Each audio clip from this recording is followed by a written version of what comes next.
Hey guys, it's gonna be a quick little update video. Here's the knobs I'm working on machining now. Here's the face knob. You can see I got a little porosity here. No big deal. It's just a knob, but you can see I got a nice knurl on there now. Nice and knurly.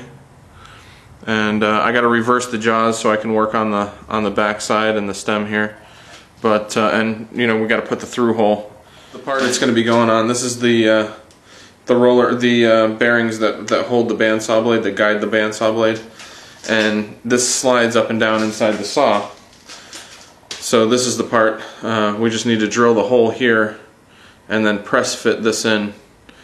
But that's going to be the knob there for that part.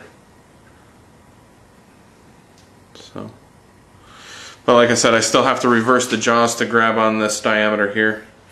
But before I do that, I'm going to go ahead and do all the outside work on this one, face this one first and stuff.